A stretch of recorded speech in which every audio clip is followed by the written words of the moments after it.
बहुत बहुत स्वागत ढेबर साहब आपका। छत्तीसगढ़ कांग्रेस के युवा नेता हैं, रायपुर शहर के जो कि राजधानी है छत्तीसगढ़ की, उसके मेयर हैं और सिर्फ इतना ही नहीं, छत्तीसगढ़ मेयर इन काउंसिल के प्रेसिडेंट भी हैं और इसके साथ साथ all India mayor in council के सेक्रेटरी भी हैं, सचिव भी हैं। बहुत बहुत स्वागत एजाज ढेबर साहब। आसिफ, मंच आपके हवाले। बहुत धन्यवाद राम, बहुत धन्यवाद दिव्या। और जैसा कि इंट्रोडक्शन करा ही दिया गया है, एजाज ढेबर साहब से सिर्फ रायपुर के मेयर के नाते सवाल नहीं होंगे, एक युवा कांग्रेसी के नाते भी सवाल होंगे, जुझारू कांग्रेसी के नाते भी सवाल होंगे। सवाल इसलिए भी होंगे क्योंकि आप मेयर इन काउंसिल के अध्यक्ष हैं छत्तीसगढ़ और all India mayor in council के सेक्रेटरी हैं। तो जब हम बिल्डिंग इंडिया की बात करते हैं तो कैसे नगर निगम के जरिए से शहर नवीन हो रहे हैं, नए हो रहे हैं और नव भारत में अपना योगदान दे रहे हैं, आज उन तमाम पहलुओं पर हम सवाल पूछने वाले हैं। बहुत स्वागत है आपका इस मंच पर एजाज साहब। धन्यवाद। एजाज साहब, जब हम बात कर रहे हैं न्यू इंडिया की, बिल्डिंग इंडिया की, तो गांव विकास करें, शहर विकास करें, तभी भारत विकास करेगा। और जब हम न्यू इंडिया की बात करते हैं तो चर्चा सिर्फ सैनिटाइजेशन, नाली गलियों तक सीमित नहीं रहनी चाहिए, उसमें शिक्षा, स्वास्थ्य, रोजगार भी शामिल होना चाहिए। मेरा पहला सवाल आपसे यही है, इंडिया के लिए विकास का मॉडल गुजरात कहा जाता था बीजेपी बड़ी जोर शोर से। आजकल कांग्रेसी कहते हैं गुजरात मॉडल पुराना है, छत्तीसगढ़ मॉडल नया है, भूपेश मॉडल नया है। क्या है ये भूपेश मॉडल और ये कैसे अलग है, कैसे नया है? देखिए, अगर हम छत्तीसगढ़ की बात करें तो ये निश्चित तौर पर आज पूरे देश के लिए आइकॉन बना हुआ है, एक मॉडल बना हुआ है जो वहाँ पर हम काम कर रहे हैं। चाहे हम बात कर रहे हैं गोधन न्याय योजना की, या फिर हम बात करें हमारे जो गोबर की बात चल रहे हैं, किसान न्याय योजना की बात करें या गोधन न्याय योजना की बात करें। देखिए, प्रदेश, पूरे देश में एक छत्तीसगढ़ एक ऐसा प्रदेश है जहाँ पर गोबर, जिसको मेरे ख्याल से बहुत चिल्ला चिल्ला के पूरे देश में कहा जाता था गौ हमारी माता है, कई सारे दंगे हुए, कई सारे प्रसाद हुए, मगर अगर सही में अगर कोई गौ माता को पहचाना है और उसकी वाकई में किसी ने रक्षा की है तो वो छत्तीसगढ़ ने की है। आज हम लोग जो गोबर से हम कंपोस्ट करके उससे खाद बना रहे हैं, उसी गोबर से हम बिजली बना रहे हैं, उसी गोबर को ऐसा देश में एक ऐसा मॉडल है छत्तीसगढ़ जिसमें राज्य गोबर की खरीदी कर रहा है। हम नगर निगम में भी और बाहर में भी ये 2 रुपये किलो में गोबर को खरीदा जा रहा है।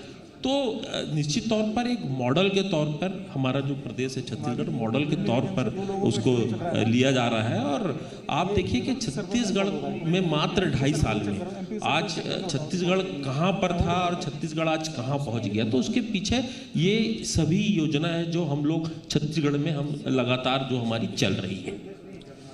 सेंटर के लिए कहते हैं कि अगर सेंटर में भी सेम विचारधारा की सरकार हो, राज्य में भी हो, तो उसे टर्म दिया जाता है डबल इंजन की सरकार। रायपुर में भी अब तो डबल इंजन की सरकार है, कांग्रेस की सरकार राज्य में भी और कांग्रेस की सिटी सरकार रायपुर में भी। तो ये डबल इंजन की सरकार रायपुर को कितना आगे ले गई है? देखिए, अगर डबल इंजन की बात करेंगे तो दिल्ली में भी डबल इंजन की सरकार है, और हमारे इधर अगर बात करेंगे तो ये जरूर है कि हमारे राज्य में कांग्रेस की सरकार है और वहाँ पर नगर निगम भी जो वो भी, क्योंकि उसको छोटी सरकार कहा जाता है, उसका स्वरूप कहा जाता है, तो वहाँ पर उसके निश्चित तौर पर उसका बहुत बड़ा लाभ रायपुर नगर निगम को मिल रहा है। और मेरे ख्याल से जितना पिछले हमारा 18 महीना हुआ, पिछले 2.5 सालों में जो नगर निगमों में जो काम हुआ, मेरे ख्याल से पिछले 15 सालों में वैसा काम रायपुर शहर में वैसा काम नहीं हुआ है। और रायपुर की अगर बात करेंगे तो रायपुर आज कहाँ से कहाँ पहुँच गया है, जो उसको बहुत पहले पहुँच जाना था। आज रायपुर, छत्तीसगढ़ बने हुए आज 21 साल हो गए। 21 साल में वैसा विकास नहीं हो पाया जो पिछले 2-2.5 साल में हम लोगों को देखने को मिला। मैं इसलिए नहीं बोल रहा हूँ कि मैं कांग्रेस का मेयर हूँ या कांग्रेस का एक सदस्य हूँ। मैं जो बात कर रहा हूँ ये एक आम जनता से भी पूछ सकते हैं, एक जो सबसे दूर का व्यक्ति है उससे भी आप पूछ सकते हो। और उसके पीछे सिर्फ एक कारण है कि हमारी जो सोच है, हम यह देखते हैं कि हमारी सरकार की जो योजना है, जो हमारे सरकारी जो लाभ है, वो समाज के अंतिम व्यक्ति तक कैसे पहुंचे, कैसे अंतिम व्यक्ति तक के वो लाभ पहुंचे, ये काम रायपुर नगर निगम भी कर रहा है और हमारी सरकार भी कर रही है। इसलिए शायद आज ये पूरे देश में मॉडल के रूप में बना हुआ है। एजाज साहब, जिस वक्त ये आप बात कह रहे हैं, दरअसल आप 130 करोड़ भारतीयों से मुखातिब हैं, क्योंकि जी सलाम, जी मध्य प्रदेश छत्तीसगढ़, जी उत्तर प्रदेश उत्तराखंड, जी पंजाब हरियाणा हिमाचल, इनके जरिए से पूरा देश आपको सुन रहा है। और मैं एक बात बताना चाहता हूं कि जब सेकेंड वेव थी कोरोना की और उस वक्त बहुत तेज़ी से हमको आइसोलेशन वार्ड खड़े करने थे, इसके साथ साथ हमको बहुत तेज़ी से हमें स्थितियां संभालनी थी, हमें वेंटिलेटर्स की ज़रूरत थी। 4 दिनों में एक पूरा इंडोर स्टेडियम आइसोलेशन सेंटर में रायपुर में तैयार हुआ था और उसके पीछे बहुत बड़ा हाथ एजाज ढेबर साहब का था। एजाज साहब, अब जब एक्सपर्ट तीसरी वेव, हालांकि अभी डेट क्लियर नहीं है उसकी, कभी सितंबर कभी अक्टूबर, लेकिन एक्सपर्ट्स कहते हैं कि आएगी तो सही, और ख़ासतौर पर जब ये कहा जाता है कि वो बच्चों पर भारी पड़ेगी, तो पीडियाट्रिक एंगल से और बच्चों को देखते हुए अब तीसरी वेव की रायपुर निगम की क्या तैयारी है और कांग्रेस सरकार की क्या तैयारी है? मुझे बड़ा अफसोस के साथ कहना पड़ता है कि जब ये सेकंड वेव आई, यही दिल्ली में डबल इंजन की सरकार है। मतलब यहाँ पर केंद्र में और राज्य में ये सब तरफ जो बड़ी बड़ी मेट्रो सिटीज़ हैं, चाहे हम दिल्ली की बात करें, चाहे हम पंजाब की बात करें, चाहे हम चेन्नई की बात करें या हम कलकत्ता की बात करें, ऐसे ऐसे सीन देखने को मिले कि जिससे मेरे भगवान से मैं प्रार्थना करता हूँ कि ऐसा सीन भारत को कभी देखने को ना मिले। लोग हाथ में ऑक्सीजन लगा रहे हैं, गाड़ी में ऑक्सीजन लगा रहे हैं, चौक में बैठ के ऑक्सीजन लगा रहे हैं।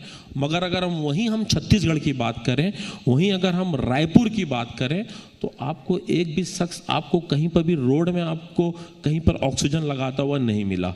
हमने देखा, हम रायपुर नगर निगम की ओर से केयर सेंटर हम खोल रहे थे कि वहाँ पर केयर सेंटर में लोग आ जाएं और वहाँ पर रह जाएं, मगर जब हमें लगा कि नहीं, हॉस्पिटल की ज़रूरत है, नहीं हमें ऑक्सीजन देना पड़ेगा, नहीं ऑक्सीजन से काम नहीं चलेगा, वेंटिलेटर देना पड़ेगा, वेंटिलेटर के साथ रेमडेसिविर इंजेक्शन भी देना पड़ेगा। मुझे खुशी इस बात की है कि उस इंडोर स्टेडियम जो कि खाली खेल के लिए बहुत प्रसिद्ध है, उसी इंडोर स्टेडियम को मात्र 3 से 4 मतलब 3.5 के अंदर में उस पूरे इंडोर स्टेडियम को हॉस्पिटल का रूप दिया गया, जहां ऑक्सीजन कंसंट्रेटर के साथ साथ ऑक्सीजन सिलेंडर के साथ साथ वहां पर रेमडेसिविर, अब पूरी जो एक हॉस्पिटल का रूप है वो मात्र 3 दिन में दे के गया। और मुझे खुशी इस बात की है कि 70% वहां का रिजल्ट रहा, जहां 70% लोग ठीक होके अपने घर गए। और आप थर्ड वेव की बात कर रहे हैं, हम लोग एक्सपर्ट लोगों से बात कर रहे हैं, डॉक्टरों से भी बात कर रहे हैं, हमने बाहर भी बात करी, हमने WHO की रिपोर्ट भी देखी। हम थर्ड वेव के लिए पूरे तरीके से तैयार हैं। जैसे कि कहा जाता है कि बच्चों के ऊपर ज़्यादा आएगा 0 से जिनकी 14 साल उम्र है, हम उसके लिए हॉस्पिटल पहले से रेडी कर लिए हैं।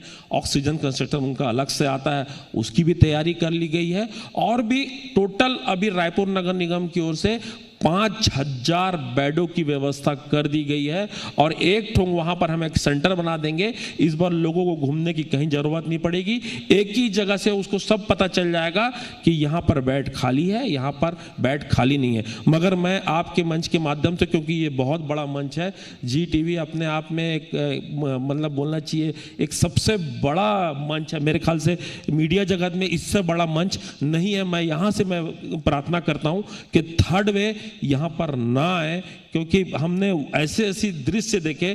क्योंकि मैं 3 दिन खुद मतलब वहाँ हॉस्पिटल बनाते साथ पूरा 2 महीना उस हॉस्पिटल में मैं लगा भी रहा, तो ऐसे ऐसे लोगों को मैंने बिछड़ते देखा, ऐसे ऐसे लोगों को मैंने मरते देखा कि वो दृश्य अब मैं देखना नहीं चाहता। या कोई भी भारत का व्यक्ति या हमारे देश का व्यक्ति या हमारे राज्य का व्यक्ति या हमारे शहर का व्यक्ति वो दृश्य देखना नहीं चाहता। नहीं, वो बड़ी दुखद तस्वीरें थी और उन तस्वीरों को जब भी हम याद करते हैं तो कुछ और सेंटर्स की भी बहुत जल्द ज़रूरत होगी। एजाज साहब, शिक्षा पर आ रहा हूँ मैं अब, स्वास्थ्य के बाद। आप दिल्ली आए थे तो आपने कहा था कि, मुझे याद है बातचीत पिछली बार जब हुई थी तो आपने कहा था कि दिल्ली के कुछ स्कूल्स हैं जिनको देखकर बड़ा अच्छा लगा और छत्तीसगढ़ सरकार ने स्वामी आत्मानंद स्कूल शुरू किए। अब जब दोबारा आप दिल्ली आए हैं इन स्कूल्स के शुरू होने के बाद, तो दिल्ली के उन स्कूल्स को ये कम्पीट कर पा रहे हैं या उससे आगे निकल गए हैं? रिस्पॉन्स तो बहुत अच्छा है स्वामी आत्मानंद स्कूल का, पेरेंट्स सरकारी स्कूलों से बच्चों को निकालकर स्वामी आत्मानंद स्कूल भर्ती करा रहे हैं। देखिए, अगर मुझे ऐसा लगता है कि किसी भी समृद्ध राज्य के लिए, किसी भी विकासशील राज्य के लिए दो चीज़ बहुत इम्पॉर्टेंट होती है, शिक्षा और स्वास्थ्य। स्वास्थ्य में तो आपने बताया हमने काम किया जो आपको मैंने बताया, और फिर दूसरा हमने लिया था शिक्षा को। मैं जैसे ही मेयर बना यहाँ दिल्ली में आके देखा स्कूल को मैंने केजरीवाल जी की स्कूल को देखा। एक हफ्ते तक मैं यहीं दिल्ली में रहा। उसके बाद फिर हम लोग जाके माननीय मुख्यमंत्री अगर भूपेश बघेल जी को सब जाके बताया। तो ये जो स्कूल में जब पहले हम जाते थे, ये वही स्कूल है बीपी पुजारी, ये वही स्कूल है आरडी तिवारी, ये वही स्कूल है शहीद स्मारक, जहाँ पर टोटल बच्चों की दर्ज संख्या होती थी 50, 55, 65। ये बच्चों की संख्या वहाँ पर होती थी। अगर उस स्कूल में हमें क्लासरूम तक जाना है तो मुझे ऐसा लगता था कि नाव का इस्तेमाल करना पड़ेगा, क्योंकि बरसात में वो इतनी भर जाती थी, जहाँ मुझे ऐसा लगता था कि हमें बोट का या नाव का जुगाड़ पड़ना पड़ेगा वहाँ तक जाने के लिए।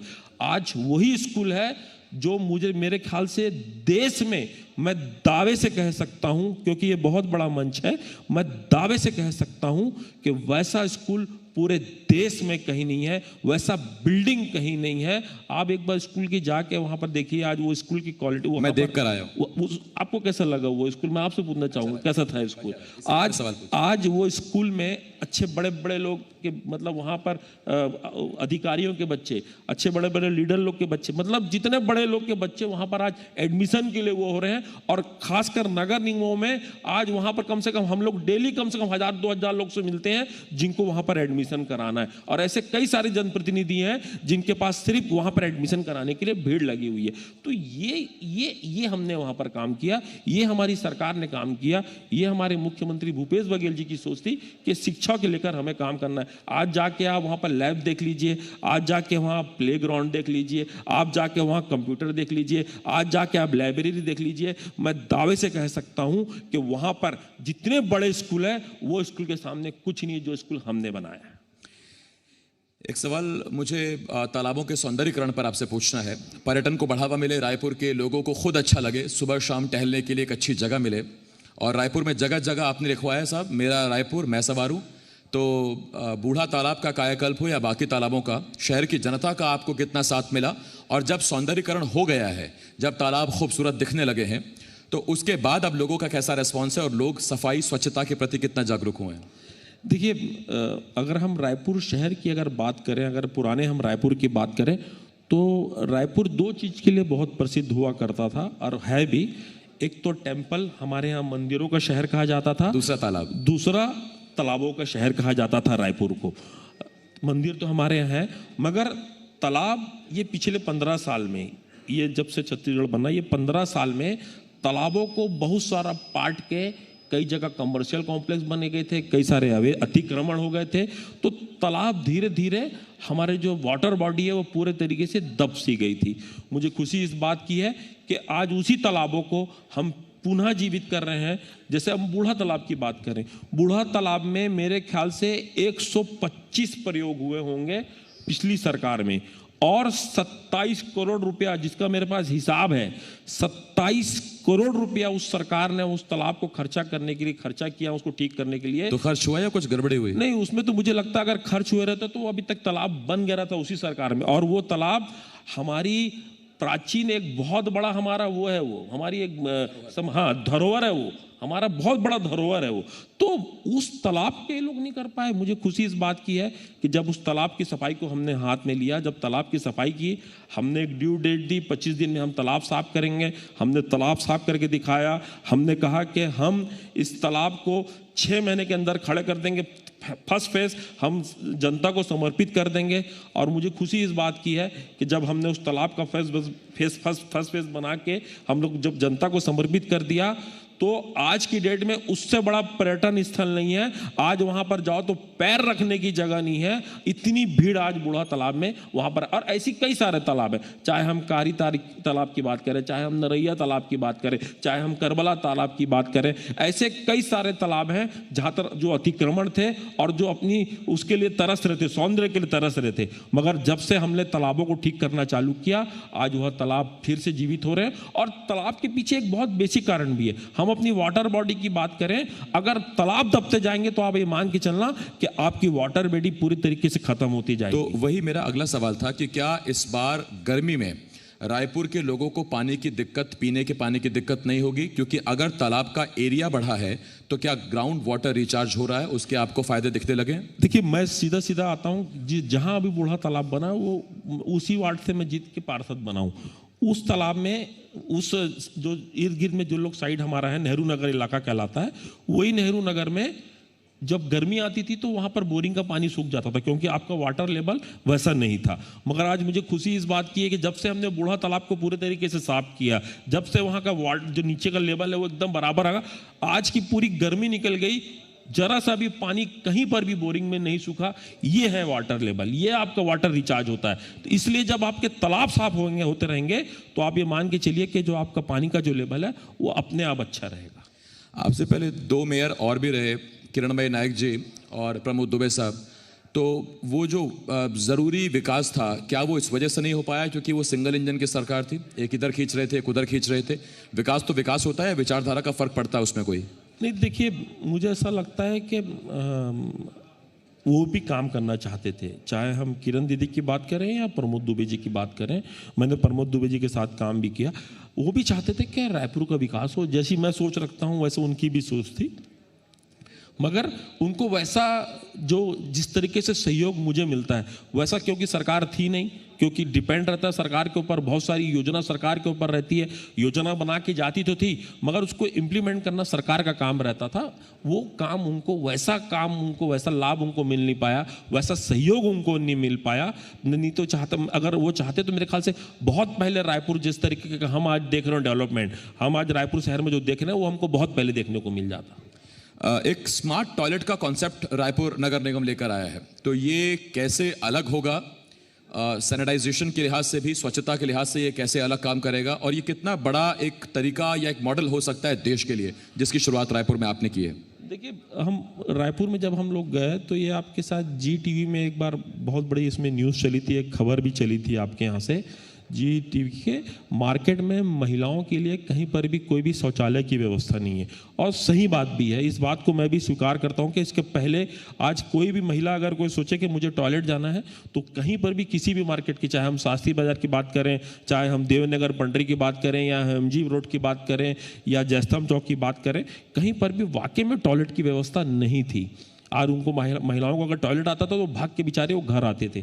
मगर हमने जब देखा कि नहीं, ये चीज़ सबसे पहले करना चाहिए, तो हमने महिलाओं के लिए पिंक टॉयलेट और जेंट्सों के लिए ब्लू टॉयलेट की हमने वहाँ पर, अभी हमारा समझ जाओ पिंक 4 टॉयलेट हमारा बन चुका है, 2 ब्लू टॉयलेट हमारा बन रहा है। मतलब टोटल मिला के अब जो ये समस्या थी टॉयलेट की, और टॉयलेट ऐसा भी नहीं कि जैसे हम जाते हैं वैसा शौचालय टाइप का, अगर आप टॉयलेट जाएंगे तो आपको ऐसा लगेगा जिस तरीके से हम ली मेरिडियन होटल में है उसी तरीके का टॉयलेट आपको अंदर में वहाँ देखने को मिलेगा। बाकायदा वहाँ पर ऐसा फीडिंग सेंटर बना हुआ है, वैसे ही वहाँ बैठने का रिसेप्शन बना हुआ है। जिस तरीके का हम यहाँ पर जाते हैं उस तरीके का टॉयलेट वहाँ पर भी हम रायपुर शहर में इस तरीके के लोगों को व्यवस्था दे रहे हैं, क्योंकि महिलाओं को एक बहुत बड़ी परेशानी थी और वो महिलाएं भी निजात पा गई हैं। एक आखिरी सवाल एजाज साहब, हमने एजाज साहब को देखा है दशहरा मैदान की पूजा करते हुए, हमने एजाज साहब को देखा मंदिर जाते हुए।